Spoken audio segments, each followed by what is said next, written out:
Donc en gros, l'anxiété est vraiment en lien avec l'incertitude. Plus la situation que vous allez traverser va être emplie d'incertitude, et plus il y aura d'anxiété. Si je redonne la définition de l'anxiété, c'est un sentiment de mal-être général dû à une issue incertaine. Et en fait, c'est qu'on ressent de l'anxiété quand on ne sait pas dans quelle mesure des forces supérieures vont avoir un impact sur nous. C'est-à-dire qu'en plus, il y a des choses de l'extérieur qui vont interférer. Et donc ça crée du coup de l'incertitude parce qu'on n'a pas la main dessus. Et du coup, ça va accentuer l'anxiété. Et donc la différence avec la peur, c'est de croire qu'un événement spécifique va se produire. L'anxiété, c'est qu'on ne sait pas, on a l'impression qu'il va y avoir une issue incertaine, on n'est pas sûr, il y a des choses qui peuvent arriver. La peur, c'est qu'on croit que tel truc va arriver. Donc il y a une petite nuance. Et donc ce qu'il faut se dire déjà, arriver à se dire, c'est que on ne peut jamais avoir de certitude. De toute façon, il faut apprendre à vivre avec l'incertitude, puisque malheureusement, on ne contrôle pas tout. Il y a plein de facteurs sur lesquels on ne peut pas agir. Jamais rien ne sera certain. Donc déjà, c'est de lâcher ça, cette volonté de dire il faut tout que je contrôle, comme ça on est tranquille, parce que vous ne contrôlerez jamais tout. Donc c'est vraiment ça aussi, arriver à bien l'intégrer. Et puis ce qu'il faut se dire aussi, c'est que l'anxiété n'est pas proportionnelle à la gravité de ce qui peut vous arriver. C'est-à-dire que des fois, on va préférer savoir qu'il y a un truc grave qui va nous arriver, mais savoir que ça arrive, plutôt que d'aller dans un endroit où on ne sait pas du tout ce qui va se passer. Et ça, je sais pas si ça vous est déjà arrivé, mais des fois, ça peut arriver pour les personnes qui attendent des diagnostics médicaux et qui vont préférer avoir un diagnostic grave, mais au moins savoir où elles vont, ça va les rassurer, plutôt que d'être dans l'errance médicale. Parce que notre cerveau a besoin de savoir. Et ça le rassure, même s'il sait que ce qui arrive est compliqué. Et donc là, l'idée, c'est de vous amener à transformer donc votre état d'esprit pour vous sortir de ce côté de vouloir à tout prix contrôler et surtout d'être dans la panique quand vous ne pouvez pas contrôler, de mieux gérer ces situations où malheureusement on ne peut pas tout contrôler. Donc ce qu'on avait vu la toute première fois, un exercice que vous pouvez faire déjà quand vous avez de l'anxiété comme ça, des choses qui montent, déjà ça va être de faire une pause pour accueillir votre stress et votre incertitude. C'est de prendre le temps d'accepter qu'il y a une incertitude et de pas se dire ah ben là faut surtout pas que j'y pense, je vais m'occuper en faisant autre chose. Comme ça je ne pense plus à ce qui me stresse. Parce que le problème c'est que ce stress, il existe encore et que du coup dès que vous allez arrêter d'être occupé, alors certes, pendant que vous serez occupé, vous n'y penserez plus, mais dès que vous allez finir votre occupation, le stress, il va revenir. Et comme vous l'aurez pas écouté, il risque de venir encore plus fort. Donc, c'est important de prendre ce temps, de dire, là, je me sens pas bien, là, il y a un stress, qu'est-ce que c'est que ce stress? Et puis, alors, une des techniques qui peut vous aider, donc, comme on disait, c'était d'écrire à votre anxiété. Voilà, mon anxiété, voilà ce qui m'arrive quand t'es là, voilà ce que je ressens. C'est vrai qu'à chaque fois que je vis ça, ça se déclenche. Et en fait, vous, le fait de l'écrire, ça va vous permettre de conscientiser quels sont les éléments qui vont déclencher votre anxiété. Et des fois, c'est un peu tout bête, mais le fait de l'écrire et d'en prendre conscience, ça peut vous donner des solutions, l'air de rien, de se dire, tiens, c'est marrant, en fait, à chaque fois que je vis cette situation, ça me met dans un stress. Bon est-ce que je pourrais éviter de revivre cette situation? Ou comment est-ce que cette situation, je pourrais la vivre autrement? Ou comment est-ce que je pourrais faire les choses autrement? Et en fait, le fait de l'écrire, alors tiens, du coup, ça me fait penser à ça tout de suite. Une fois, mon mari m'a parlé que, alors en informatique, ils ont ce qu'ils appellent le symbole du canard en plastique. Je sais pas si vous en avez déjà parlé, à vous, de ce canard en plastique.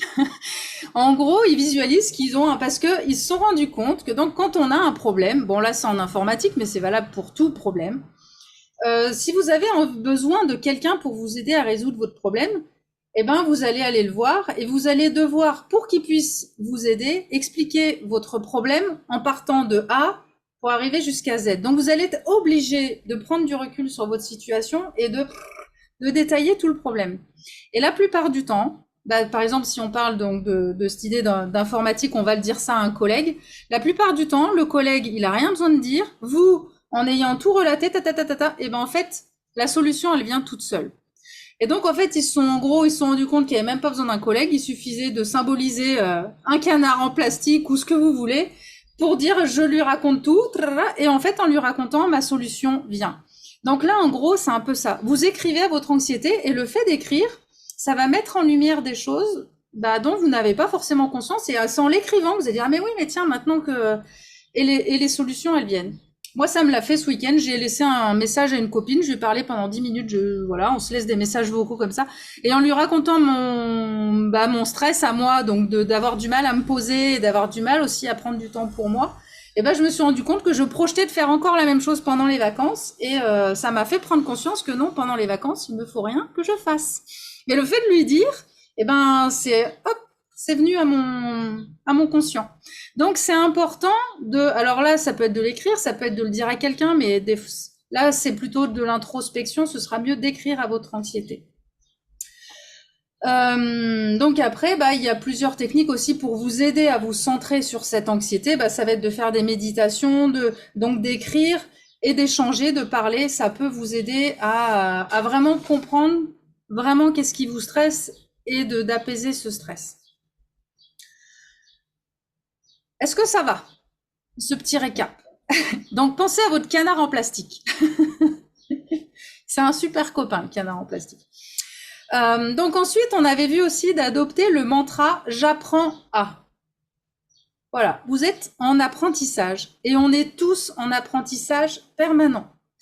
Et au lieu de dire « j'y arrive pas, j'ai pas compris, puis de toute façon je m'en sortirai pas », c'est plutôt « j'apprends à ». Je suis en train d'apprendre à réagir autrement, je suis en train d'apprendre à. Et du coup, chaque situation devient une possibilité d'apprentissage.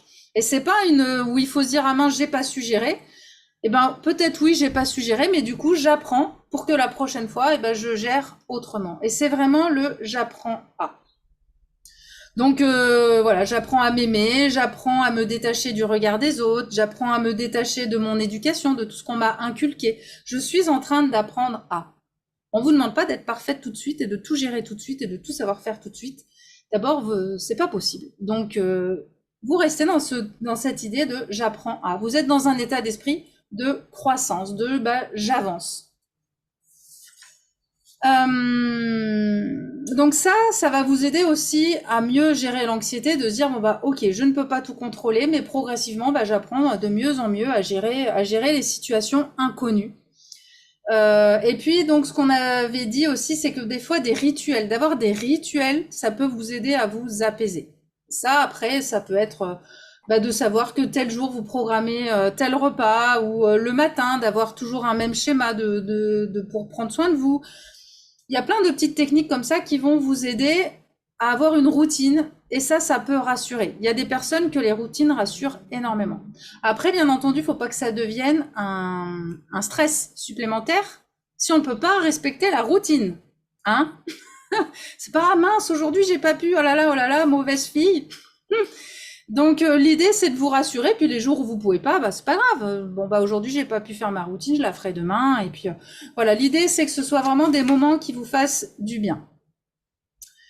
La troisième chose qu'on avait vue, c'était d'identifier quelle est la peur derrière votre anxiété. Et donc souvent, la peur ne vient pas de la peur que ça change, la peur vient de qu'est-ce que je vais perdre dans ce changement. Et donc, c'est vraiment chercher à identifier, finalement, qu'est-ce que je risque de perdre et qui me stresse. Donc, pour vous aider, vous pouvez vous poser ces 3 questions. Donc, il y a qu'est-ce qui me fait peur, réellement, là, comme ça, qu'est-ce qui me fait peur? Vous posez la question aussi de qu'est-ce qui pourrait mal se passer si je continuais dans la situation, qu'est-ce qui pourrait mal se passer? Et à quoi ressemblerait chaque scénario et comment je les vivrais. Et donc là, c'est de vous projeter dans différentes solutions possibles et de voir chaque solution finalement, comment je le vivrais. Voilà, est-ce que ce serait bien, est-ce que ce serait moyen, est-ce que vraiment ce serait insupportable, et de voir vraiment comment, pouvoir anticiper un peu les scénarios. Alors après, ce qu'on avait aussi précisé la dernière fois, ce que je vous avais précisé, c'est de faire attention au pire des scénarios, de pas tomber dedans et de pas surjouer le pire des scénarios. Même si le pire des scénarios peut arriver, le but c'est pas après de ne penser qu'à lui. Au contraire, c'est d'en prendre conscience, de trouver éventuellement comment je pourrais gérer si c'était le pire des scénarios qui arrivait, mais aussi de faire tous les autres scénarios, de penser aux autres scénarios possibles. Et puis, dans l'idée, ça va être aussi de vous dire, mais finalement, par rapport à ce pire scénario, est-ce qu'il est vraiment réel? Est-ce que vraiment ça peut arriver? Ou est-ce que c'est simplement mon esprit qui part vraiment très loin? Est-ce que c'est juste des suppositions? Quelle est la probabilité réelle en toute objectivité que ça se produise? Est-ce que vraiment je suis pas en train de projeter un truc qui de toute façon n'arrivera vraiment jamais? Et puis surtout, jouer aussi toujours dans votre inconscient, dans vos visualisations, le meilleur scénario. Finalement, quelle serait la meilleure solution? Et puis après, bah, vous essayez d'évaluer aussi quel serait celui qui serait le plus susceptible d'arriver. Des fois, ça peut être le meilleur scénario qui finalement serait le plus susceptible d'arriver. Mais on se focalise sur le pire. Donc, essayez d'être objectif quand vous faites ça. Ça va vous aider à vous détendre. Et en fait, l'idée, c'est vraiment de vous dire, au lieu de se dire ça va pas marcher, c'est de se dire et si ça marchait? Et si ça se passait bien? Et si finalement, bah, tout se passait bien? Donc, quand vous devez engager une discussion, par exemple, avec quelqu'un et que vous savez que ça va être peut-être un sujet un peu délicat, bah, essayez vraiment d'imaginer qu'est-ce qui peut m'arriver de pire si j'aborde ce sujet, qu'est-ce qui peut m'arriver de mieux si j'aborde ce sujet. Et puis, voilà, bah, finalement, trouver la probabilité de chacun. Et puis, est-ce que ce qui peut m'arriver de pire, est-ce que c'est si grave que ça? C'est aussi relativiser les dangers. Moi, je revois toujours ma coach qui m'a dit ça il y a quelques mois maintenant, et j'y repense vraiment tout le temps. C'est est-ce que c'est vital? Est-ce que en allant dans cette situation, je suis en danger de mort? Bah, la plupart du temps, la réponse est non. Donc en vrai, quel est vraiment le danger? Quel est vraiment le danger d'aller vers une situation qui nous place dans un inconfort où il y a de l'incertitude?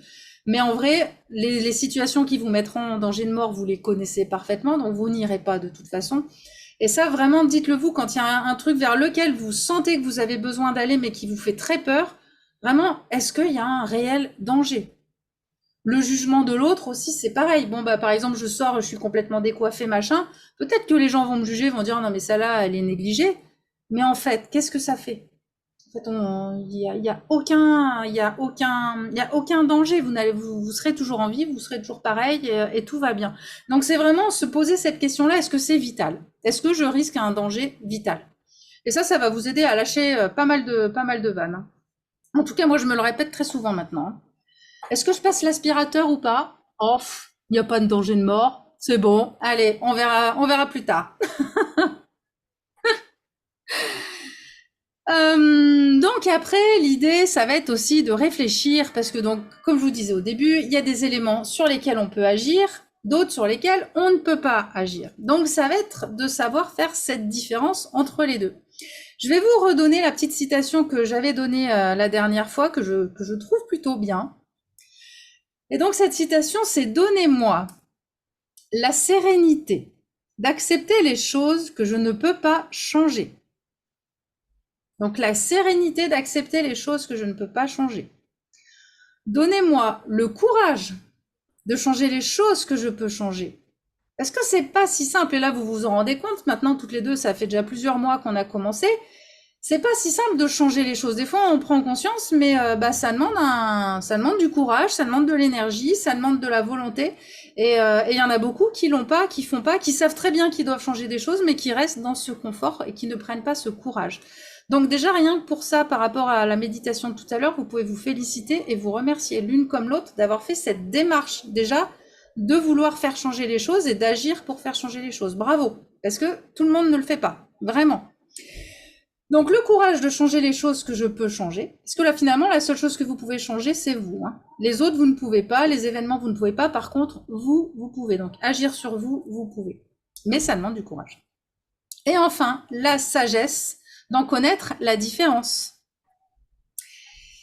Voilà, parce que souvent, ceux qui n'ont pas le courage de changer, c'est qu'en fait, ils se disent aussi qu'ils peuvent pas changer, que c'est aux autres de changer, qu'en fait, ils reportent la faute sur les éléments qui, en réalité, sur lesquels ils ne peuvent pas bouger. Voilà, donc la sérénité d'accepter les choses que je ne peux pas changer, le courage de changer les choses que je peux changer, et la sagesse d'en connaître la différence. Et donc, dans tout ça, donc nous avons les stresseurs internes, donc en gros qui dépendent de vous et donc sur lesquels vous pouvez agir, et les stresseurs externes qui dépendent donc de l'extérieur et sur lesquels vous ne pouvez pas agir. Donc, quand vous êtes face à une situation, eh ben, l'objectif, c'est d'arriver donc à définir si ce sont des stresseurs internes sur lesquels vous pouvez agir ou non. Et donc, bah ça, il n'y a que vous. Alors, il y a des fois où c'est très évident, où c'est clair que c'est externe, où c'est clair que c'est interne. Et il y a des fois, eh ben, c'est un petit peu plus, fin. Par exemple, l'exemple que j'avais donné la dernière fois, donc quelqu'un qui aurait peur d'être malade. Si vous avez peur d'être malade parce que vous vivez et puis que vous vivez une vie où vous mangez n'importe quoi, où vous fumez à mort, où vous buvez, ou tout ça, bah oui, vous avez peur d'être malade, mais à cause d'un stresseur qui est interne, parce que là, ce sont vos comportements qui entrent en jeu, donc ça, vous pouvez agir dessus. Si la peur d'être malade s'accentue parce que vous vous voyez vieillir et que bah, vous vieillissez et que vous pensez qu'en vieillissant vous serez malade, bah là malheureusement c'est un stresseur externe parce que dans tous les cas vous allez vieillir. Donc on ne peut pas agir sur le fait que vous allez vieillir. Par contre, il va y avoir un stresseur interne sur le fait que vous pouvez voir le fait de vieillir de façon différente. Donc malgré tout, il y a un petit stresseur interne sur lequel vous pouvez travailler. C'est votre façon de voir l'avancée dans la vie. Donc, c'est arriver vraiment à définir ça. Les choses, vieillir, on peut pas agir dessus. Comment est-ce que je vois la vieillesse? Ça, vous pouvez agir dessus. Si autour de vous, l'entourage, bah voilà, vous avez des voisins qui sont vraiment dérangeants, vous pouvez pas agir dessus. Par contre, ce sur quoi vous pouvez agir, c'est la façon dont vous le prenez, ou éventuellement, si possible, déménager, ou faire je sais pas, des choses pour que ce soit moins agressif. Après, ça demande, voilà, des adaptations, mais déjà, c'est de prendre conscience de ce sur quoi vous pouvez agir et de pas vous énerver sur les choses sur lesquelles vous ne pouvez pas agir, parce qu'en fait, quand on s'agace sur des choses sur lesquelles on ne peut pas agir, en fait, c'est de l'énergie qui est dépensée pour rien et qui finalement bah, vous dessert. Donc non seulement vous êtes déjà énervé contre un truc, et en plus vous fatiguez pour rien, donc c'est double peine pour vous. Voilà, donc l'idée, c'est vraiment toujours pareil, d'essayer de projeter, quand vous êtes face à un stress, d'essayer de projeter les scénarios qui pourraient vous arriver. En fait, l'objectif, quand vous avez une situation qui vous stresse, en évaluant ces scénarios, essayez de trouver pour chaque scénario la solution que vous pourriez mettre en place si ce scénario-là venait à se produire. En fait, même si c'est des fois une solution un peu approximative, eh ben l'air de rien, votre cerveau, le fait de se dire bon bah ok, il y a une solution, même si c'est pas forcément très clair, ça va la rassurer. Parce que notre cerveau, il a besoin de trouver une réponse. S'il se pose une question de qu'est-ce qui va m'arriver quand je fais ça, tant qu'il n'aura pas de réponse, il va cogiter. Donc vous pouvez essayer de trouver une solution, de dire bon voilà, si se passe ça, je répondrai comme ci, ou je ferai ça, ou je prendrai cette décision. Et puis après, le moment venu, il y a toujours une adaptation possible. Mais au moins, vous avez trouvé une réponse à la question. Est-ce que vous avez besoin de réagir? Est-ce que vous avez des petites choses que vous voudriez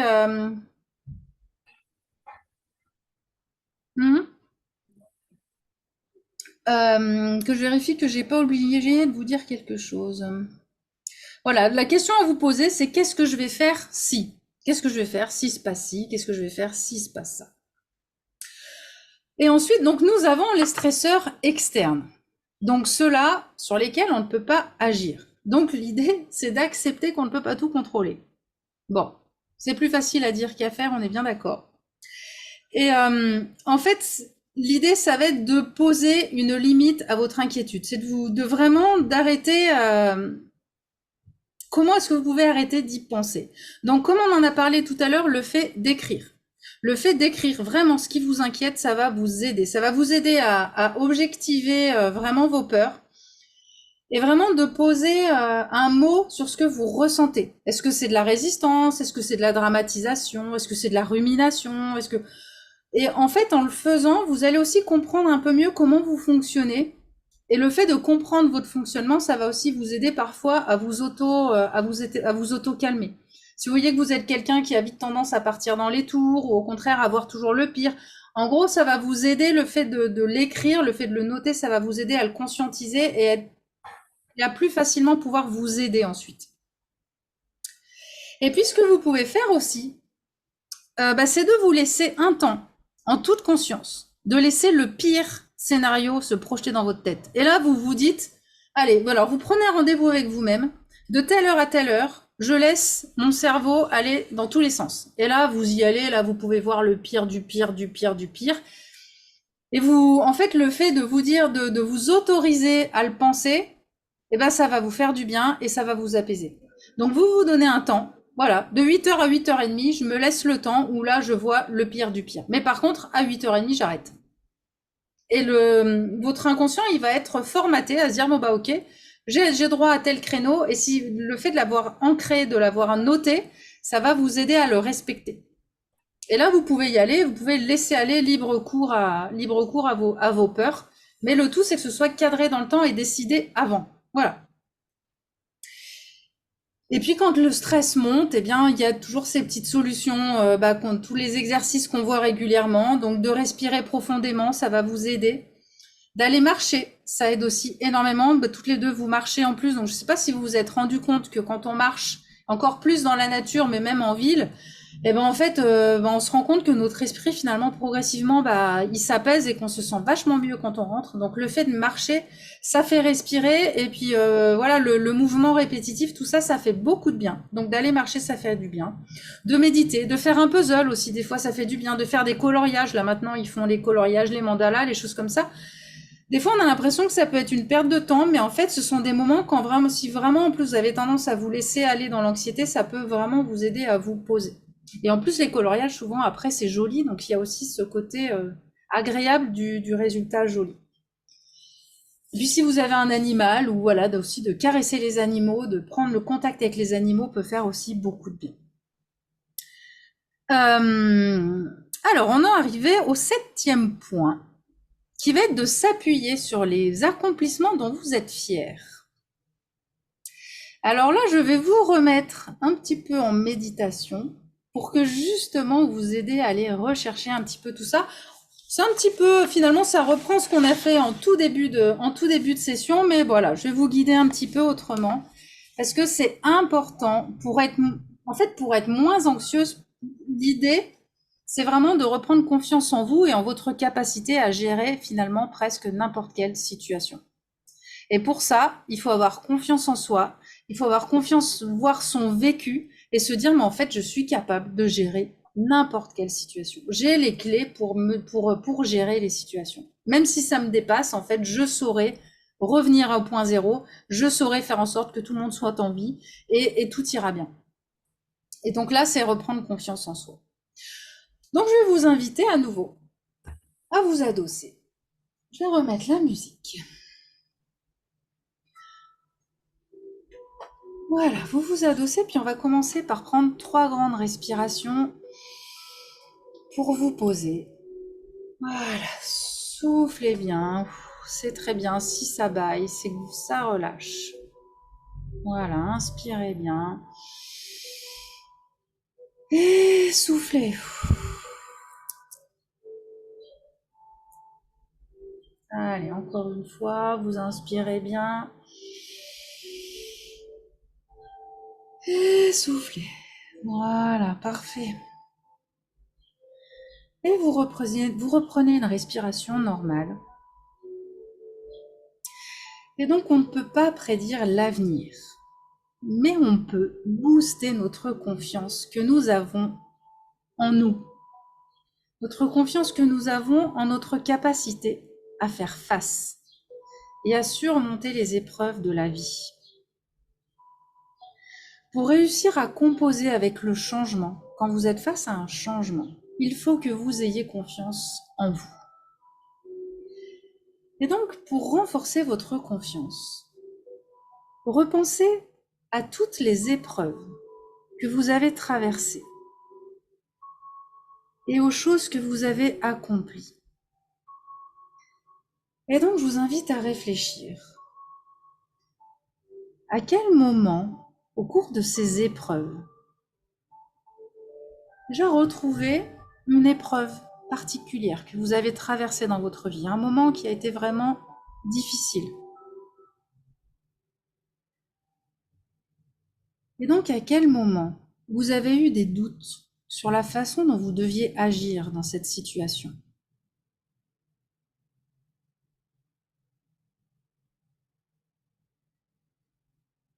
essayez de retrouver aussi comment est-ce que vous avez surmonté ces doutes.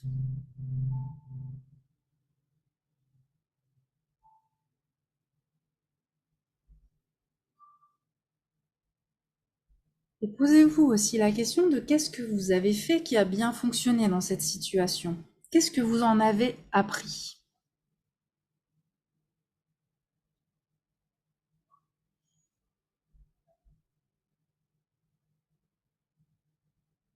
Voilà, remettez-vous dans la résolution de cette situation qui a été difficile. Et en vous rappelant ces réussites, vous intégrerez qu'en fait vous êtes capable à nouveau de gérer des situations difficiles. Et souvent quand on est devant l'incertitude, eh bien on a notre petite voix qui va nous dire je suis nul, ou je suis pas capable, je suis pathétique, je vais pas y arriver, je vais avoir l'air bête. Et quand c'est ça, souvenez-vous des pires journées auxquelles vous avez survécu. Et ainsi, ça vous permettra de vous dire, je ne sais pas bien ce qui va se passer, mais ça va aller. Je sais que je peux y faire face. Vous pouvez aussi trouver de la force dans ce que les autres ont traversé. Que ce soit chez vos amis, dans votre famille, peut-être qu'il y a des exemples des personnes qui ont vécu des choses très difficiles et qui s'en sont sorties. Inspirez-vous aussi de comment ils ont fait. Et vous en êtes tout autant capable.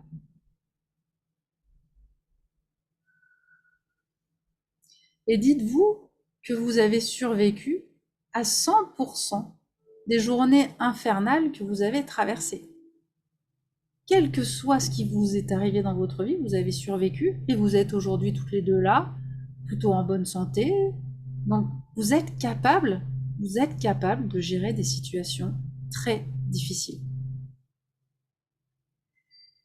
Et puis ce qui peut vous aider pour améliorer votre confiance en vous et que vous avez déjà commencé à faire chacune, c'est de vous fixer régulièrement des petits objectifs pour vous sortir de votre zone de confort. Et plus vous allez sortir de votre zone de confort, plus vous allez expérimenter que vous êtes capable d'en sortir, capable de vivre des choses différentes, qui sont même parfois super agréables. Et ça va augmenter progressivement votre confiance en vous. Voilà, alors ça peut être des trucs tout bêtes, hein, de se dire, tiens, je vais tester un nouveau café, un nouveau sport, je vais essayer, tiens, je vais rappeler une copine que j'ai pas vue depuis longtemps, ou voilà, des petites sorties au début, des petites choses qui vous demandent pas un gros effort, mais progressivement, vous verrez que vous pourrez aller de plus en plus loin et vous allez vraiment gagner en confiance en vous. Et vraiment, l'idée, c'est que vous ayez confiance en votre capacité à gérer les situations inconnues et stressantes. Et plus vous allez les affronter, et plus vous allez vous rendre compte que vous en êtes capable. Et du coup, moins il y aura de situations inconnues et stressantes.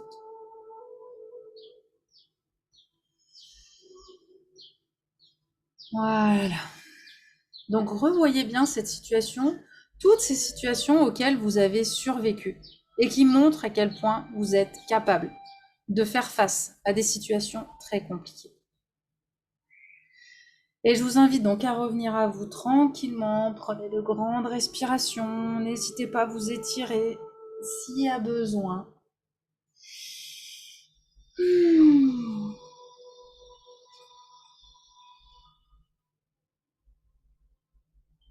Voilà, super, ah bah c'est bien, ça baille.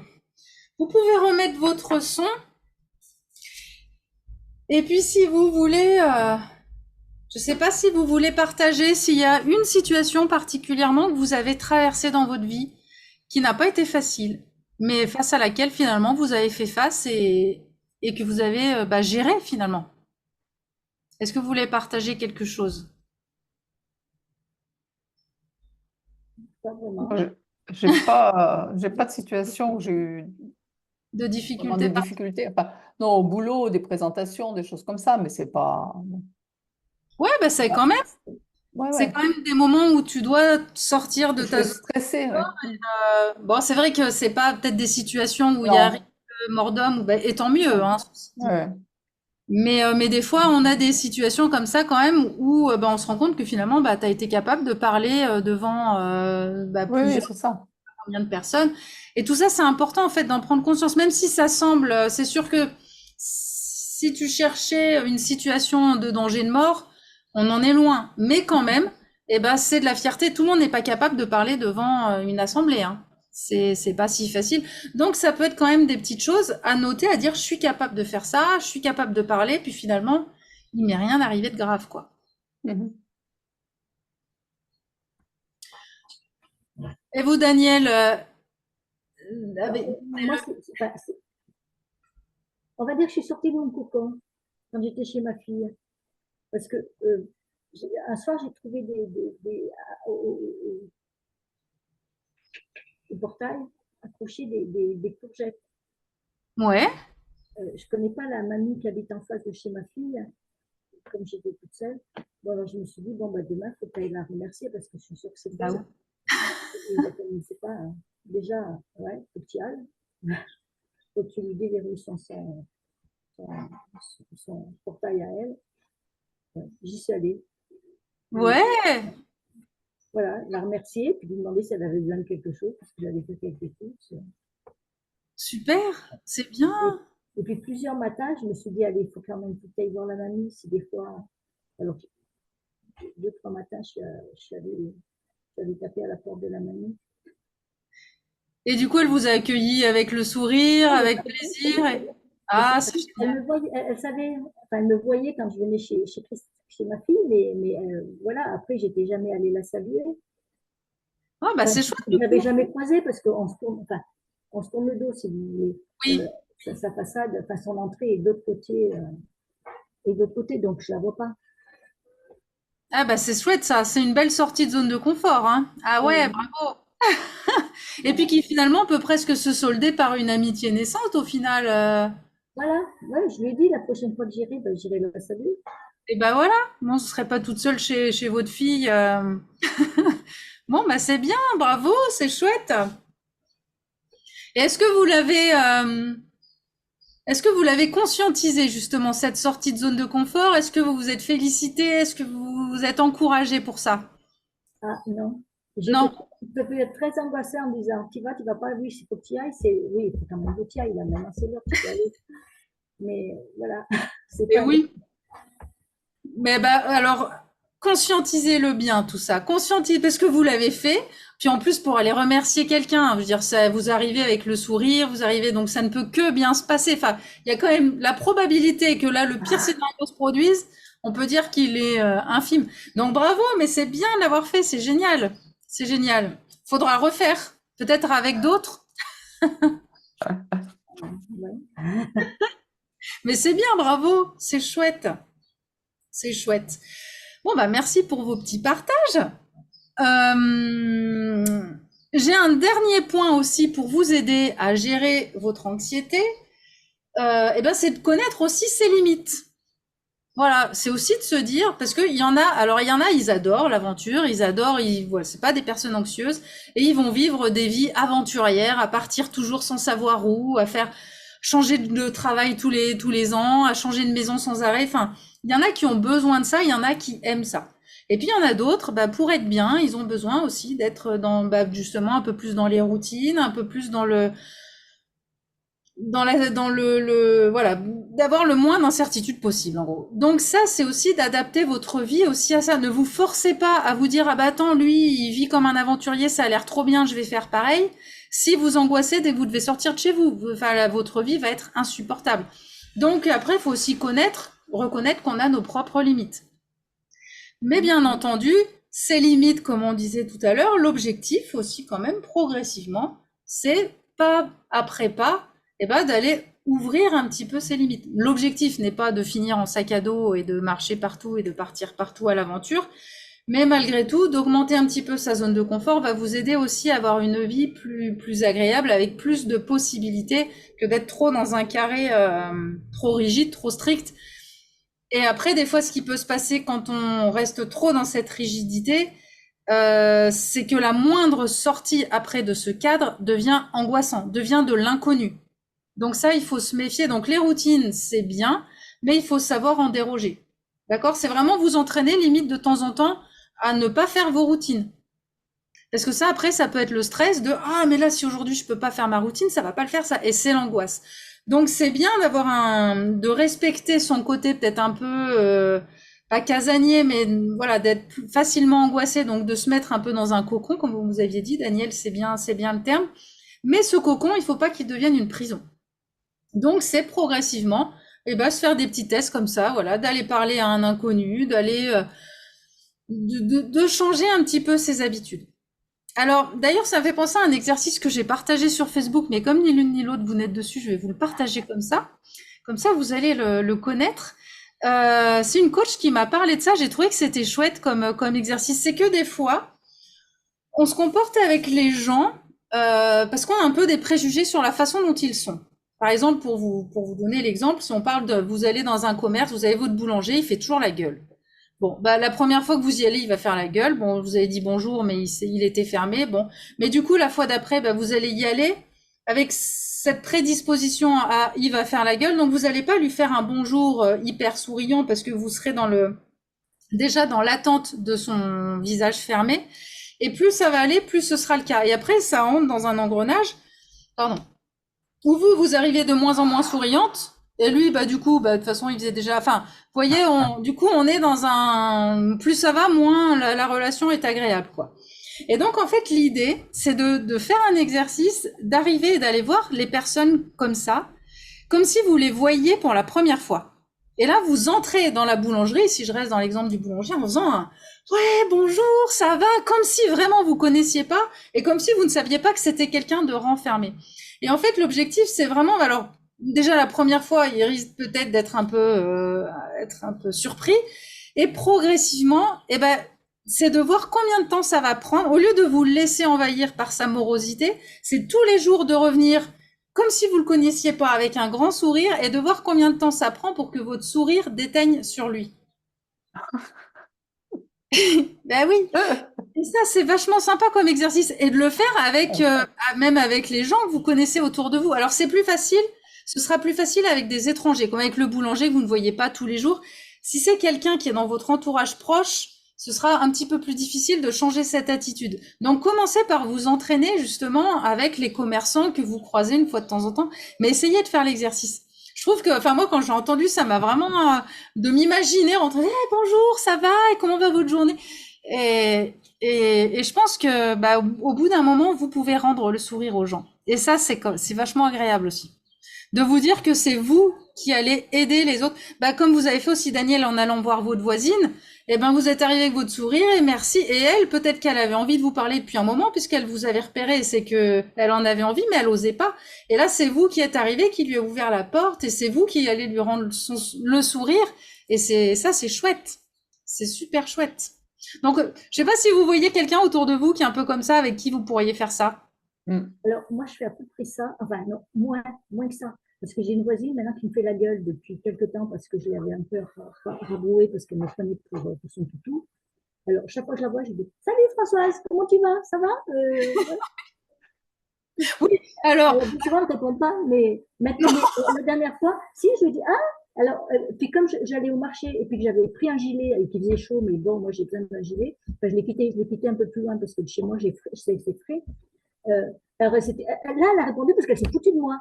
Oui, alors. Je prenais un gilet. Alors, je me suis dit, tiens, elle va peut-être commencer à me reparler. Elle a réagi. Alors après, ça dépend. Ça faisait plus de 6 mois qu'elle me faisait la gueule. Hein. Ah ouais, quand même. Ouais. Alors après, ça dépend si vous lui dites ah salut, ça va, mais en étant un peu moqueuse. Si c'est un pic ou si c'est un vrai bonjour, ça va. Oui, oui. Un vrai. Toujours, je la saluais, je lui demandais oui, comment que ça va. C'est bien. Vous voyez, des fois, il faut 6 mois avant que ça finisse par déteindre. Après, je sais pas, on verra la prochaine fois, parce qu'on fait dans les meubles. Hein. Oui, dans le voisinage, ça arrive assez facilement. Hein.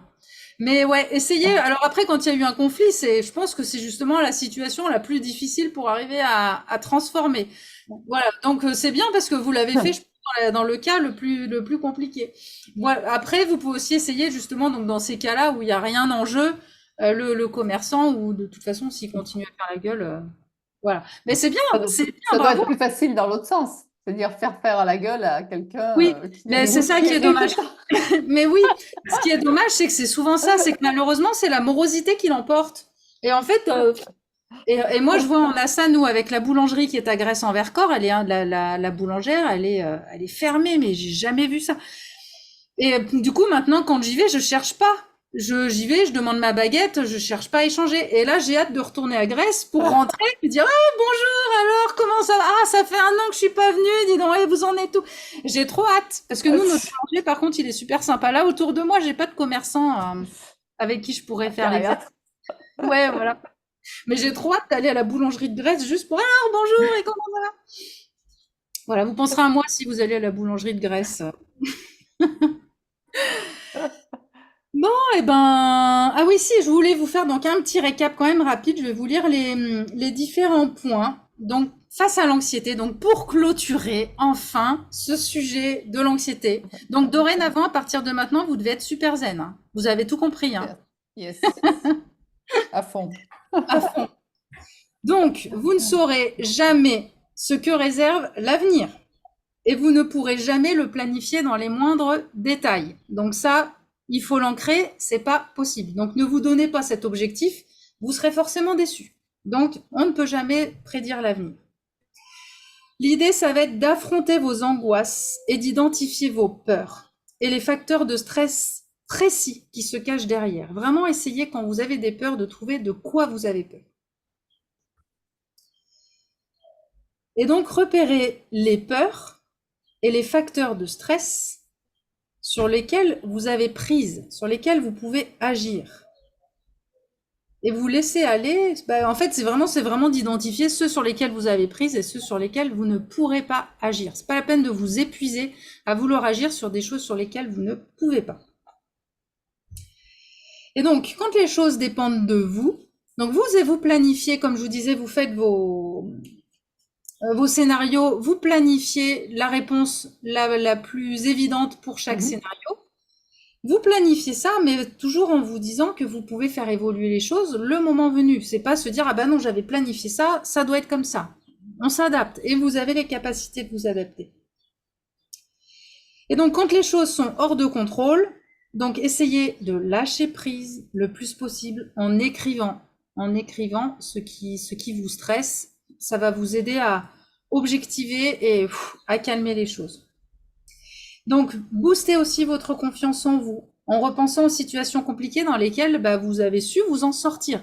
Donc, on est d'accord que c'est pas forcément des situations de danger de mort, mais toutes ces situations où vous êtes sorti de votre zone de confort, où vous êtes allé avec un peu la boule au ventre ou dans la gorge, vous dire là j'ai peur mais j'y vais, conscientisez-les pour vous vraiment vous ancrer que vous êtes capable. Et que même si ça s'est pas passé parfaitement, finalement tout va bien, et puis que la fois d'après, on peut faire mieux. Donc voilà, vraiment rebooster cette confiance. Et donc adopter un mode de vie qui respecte vos limites en matière d'incertitude.